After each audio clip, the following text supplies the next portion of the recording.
안녕하세요. 축구 전문 기자 한준입니다. 실망스러웠던 지난 두 경기를 뒤로하고 엔지 포스테코글루 감독이 토트넘 허스퍼의 스쿼드를 강화하기 위해 2024년 1월 이적 시장이 열리는 대로 주전급 센터백, 대형 센터백을 영입할 것이다라는 소문과 현지의 보도들이 나오고 있습니다. 에릭 다이어 선수에 대한 실망스러운 경기력, 이에 대해서도 포스테코글루 감독이 이미 결정을 내렸다는 보도도 있었는데요. 세계적으로 공신력을 인정받고 있는 스포츠 웹진 디 애슬레틱 영국판에서 토트넘과 울버햄튼의 경기를 현장에서 취재했던 비하인드 스토리, 포스테코글루 감독이 선수단을 향해서 경기 후에는 좋은 이야기를 했지만 실제 경기 중에는 불호령을 내렸던 이야기부터 토트넘이 1월달에 어떤 선수들을 영입하고자 움직이고 있는지 최신 현지 보도 상황들 총정리하고 해석해드리도록 하겠습니다. 먼저 디 애슬레틱의 기사입니다. 디 애슬레틱의 토트넘 담당 기자 찰리 에클셰어 기자가 쓴 글인데요. 이번 주에 증명된 것, 토트넘의 엔지 포스테코글루 프로젝트는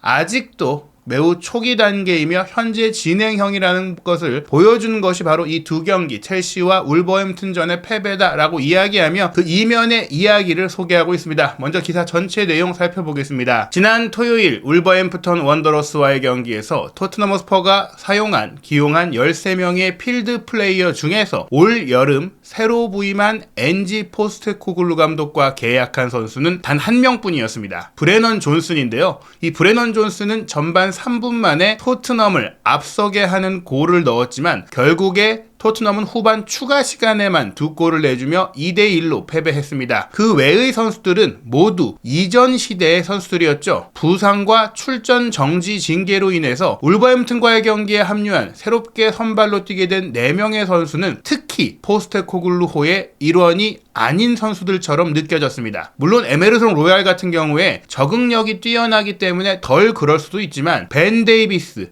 에릭 다이어, 피에르 에밀 호이비에르가 신생 포스테코글루 프로젝트에서 오래 버티게 된다면 그것이야말로 놀라운 일이 될 것입니다. 다이어는 올 시즌이 끝나고 계약이 만료되면 떠날 것이고 호이비에르도 다음 시즌이 시작될 쯤이면 토트넘을 떠나 있을 수 있습니다. 여기에서 중요한 점은 포스테코글루 감독이 토트넘에 합류한 지 이제 겨우 한 번의 이적 기간밖에 지나지 않았다는 것입니다. 그의 1순위 팀에는 이미 그의 도장이 찍혀 있을 수 있지만 팀 구성은 여전히 진행 중이라는 점입니다. 그리고 토요일과 같이 주전 4명이 빠진 날에는 그 점이 고통스럽게도 분명해집니다. 즉 포스테코글루 감독이 부임해서 본인이 원하고 선택한 스타일의 선수들로 경기를 치를 때는 그의 도장, 그의 인증마크, 그의 색깔이 드러날 수 있지만 그렇지 않은 선수들과 경기를 할 경우에는 당연히 본인의 추구하는 축구 철학이 드러내기가 어려운 상태가 될 수밖에 없다. 그렇기 때문에 지금 기존의 선수들도 물론 손흥민 선수를 비롯해서 포스테코글루 감독이 활용할 수 있고 앞으로도 중용할 수 있는 선수가 있기는 하지만 이번 울버햄튼전의 패배에는 정리 대상이 되어 있는, 이미 정리하기로 결정이 내려져 있는 선수들을 기용할 수밖에 없었기에 나온 과도기적 현상이라는 이야기입니다. 계속해서 살펴보겠습니다. 울버햄튼전에 선발 출전한 다이어와 데이비스는 결정적인 블로킹과 개입을 하는 등 훌륭한 활약을 개인적으로 펼치기는 했지만 상대를 압박하고 토트넘이 포스테코글루 감독 체제 초반에 보여줬던 공격적인 전진 축구를 펼칠 수 있는 페이스, 속도가 부족했습니다. 월요일 밤 첼시와의 경기에서 미키 반더벤이 안타깝게 부상을 당하기 전에도 토트넘은 1월에 반더벤과 그의 파트너인 크리스티안 로메로를 백업할 또 다른 센터백을 영입할 계획이었습니다. 즉 데이비스와 다이어는 반더벤의 부상 그리고 로메로의 퇴장 이탈이라는 지금 특수한 수비의 이탈 변동 상황과 관계없이 이미 정리 대상에 올라 있었고 토트넘과의 결별 작업이 준비되고 있던 선수이기 때문에 지금 반더벤의 부상이라는 또 다른 변수가 등장한 현 시점에서는 1월의 영입에 대한 목표의식과 움직임이 더욱더 강해질 것이다. 1월 이적 시장의 센터백은 확실히 올 가능성이 아주 크다라고 보도하고 있는 것입니다. 반더벤이 무려 2달간 결장하고 로메로가 첼시전 퇴장으로 인해 3경기나 출전 정지 처분을 받으면서 포스테코글루 감독의 방식에 더 익숙한 중앙 수비수가 이미 필요했던 팀의 고민이 더욱더 깊어졌습니다. 호이비에르의 이날 활약은 포스테코글루 감독이 지난 여름 그를 기꺼이 놓아주려 한 이유도 잘 보여줬습니다. 그렇게 꼭 나쁜 경기력이었다고 할 수는 없지만 전반적으로 패스가 너무 안전했고 6번으로 뛸 때는 2부 비수마처럼 볼에 대한 안전 안정감이 부족했으며 8번으로 뛸 때는 수비를 뚫을 수 있는 독창성이 부족했습니다. 즉 호이비에르 선수가 중앙 미드필더로서 수비도 하고 또 공격 가담도 하는 선수인데 메디슨이 없는 상태에 투입됐을 때는 전방 창의성이 없었고 또 밑으로 내려가서 비스마의 역할을 커버할 때는 공을 지켜주고 운반할 수 있어야 되는데 그런 역할까지 안 됐다. 포스테코글루 감독이 원하는 미드필더의 플레이에 부합하지 않았다. 본인이 갖고 있는 능력을 안에서는 최선을 다하면서 자기의 몫을 하긴 했지만 앞으로 포스테코글루 감독이 만들어가고자 하는 축구에는 맞지 않는 선수다. 그래서 여름에 이적이 추진될 때 베테랑이고 지금까지 토트넘의 핵심이었지만 포스테코글루 감독이 미련 없이 보내겠다라고 마음의 결정을 내린 이유죠. 데이비스, 다이어, 호이비에르가 바로 대표적으로 포스테코글루 감독이 이미 자신의 플랜에서 제외한 선수들이라는 얘기입니다. 포스테코글루 감독은 특히 울버햄튼과의 경기 전반전 도중에 터치라인에서 선수들에게 일어나! 라고 외치면서 불만을 드러냈습니다. 전반전에 우리가 잘 시작했다고 생각했지만 조금 더 긍정적이고 조금 더 공격적으로 공을 잡을 수 있었다고 그는 말했습니다. 즉 후반전 막판에 동점골, 역전골을 내주고 무너진 것에 화가 난 게 아니라 전반전에 1대0으로 앞서고 있는 시점부터 경기가 밀리기 시작했고 그때 안전지향적으로 적극적으로 전진하지 못하고 내려서고 어떻게 보면 이전의 토트넘과 같은 그런 플레이들 리드하는 상태에서의 소극적인 플레이가 이날 경기를 망친 더 큰 문제다. 다이어의 실체, 경기 막판의 집중력 저하, 체력 저하 이게 화가 난 게 아니다. 그것은 사람으로서 선수로서 체력적으로 있을 수 있는 일이지만 왜 경기를 진작에 끝장내지 못했느냐에 대한 부분에 화가 났다라는 것입니다. 실제로 브레넌 존슨이 경기 후에 영국 현지 중계방송사와 가진 인터뷰에서도 시무룩한 표정으로 이렇게 얘기했어요. 우리가 경기를 끝장냈어야 하는데 그러지 못했다라고 아쉬워했거든요. 이런 발언들은 사실 포스테코글루 감독이 선수들에게 이제 이야기를 하는 과정 속에 선수들에게 자연스럽게 스며들었던 경기에 이해하는 방식이라고 봐야 될 것 같습니다. 우리는 너무 많은 변화를 가져왔습니다. 특히 백포 라인 중에 3명이 사실상 처음 선발로 출전하는 상황에서 예전과 같은 이전 경기들처럼 유창함을 보여주지 못할 것이라는 점을 감안해야 합니다. 이렇게 말했던 포스테코글루 감독은 이미 우리가 많은 선수가 빠져있기 때문에 이전 같은 경기를 하지 못할 것은 예상은 했지만 그에 비해 수비적인 안정감이 아닌 공격 전진성과 경기 지배력이 떨어진 게 아쉽다. 이날 경기 결과에 대한 아쉬움을 넘어서 항상 포스테코글루 감독이 경기 후에 했던 인터뷰와 궤를 같이 합니다. 내가 판단하고 만족감을 느끼는 부분은 경기를 운영하는 방식인데 이날 경기는 막판에 골을 내주고 진 게 아니라 경기에서 더 많은 플레이를 통해서 골을 넣지 못했던 것이 더 아쉽다라는 얘기죠. 포스테코글루 감독이 경기 후 기자회견에서 극도로 실망한 표정을 지은 것은 이해할 수 있는 일입니다. 찰리 에클셰어 기자가 이렇게 얘기해요. 사실 경기 후 기자회견 내용에서 대부분 포스테코글루 감독은 선수들을 두둔하고 최선을 다했다, 선수들의 태도도 괜찮았다, 좋은 얘기들을 했어요. 근데 이것들이 선수들의 이제 사기를 꺾지 않기 위한 대외적인 발언일 뿐 실제로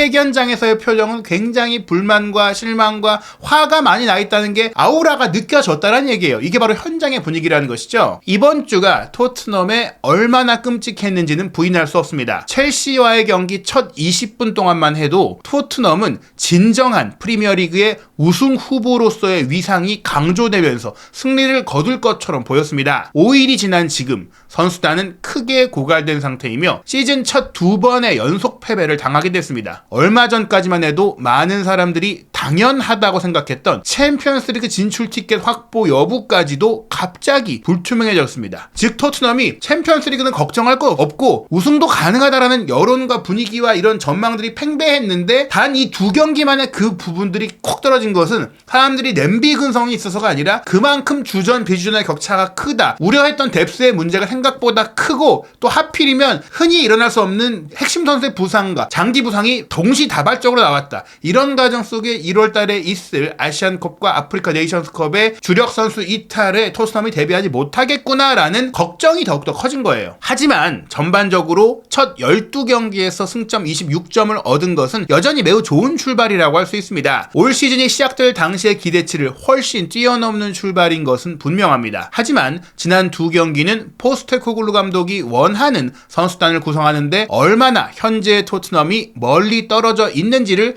다시 한번 상기시켜 주었습니다. 현재 그는 주로 다른 감독들이 영입한 선수들과 함께 팀을 꾸려가고 있습니다. 이번 패배에서 때때로 주제 무리뉴나 안토니오 콘테 감독 시절을 떠올리게 할 정도로 고통스럽게 느껴졌던 것, 특히 콘테 감독 밑에서 뛰었던 선수들과 거의 동일한 선수들이 경합을 벌였다는 점을 감안한다면 그리 놀라운 일은 아닐 것입니다. 이번 경기의 내용이 콘테 시절과 다를 바 없다. 그때로 돌아간 것 같다라고 이야기가 나오는 것은 그때 뛰었던 선수들이 대부분 경기를 했기 때문에 자연스럽고 당연한 일이다라는 것이에요. 선수가 같기 때문에 물론 같은 선수라도 감독이 어떻게 기용하느냐에 따라서 달라질 수 있고 실제로 달라진 면도 있었지만 이런 선수들이 대부분을 차지하고 있다면 경기가 안 풀릴 때 특히 경기 중에는 감독이 개입하기가 쉽지 않다 보니까 그때 안 좋은 모습들이 그대로 또 드러나는 겁니다. 토트넘은 전임 새 감독, 또 한 명은 바로 누누 에스피리투 산투 감독이죠. 이 세 감독들이 펼쳤던 축구에서 벗어나기 위해 노력하고 있으며 여름에 왜 더 많은 영입이 이루어지지 않았는지에 대한 구단을 향한 비판이 있을 수도 있습니다. 하지만 토트넘은 올 시즌이 시작되기 전까지 7명의 선수를 영입했어요. 여기에는 완전적이 발동되지 않은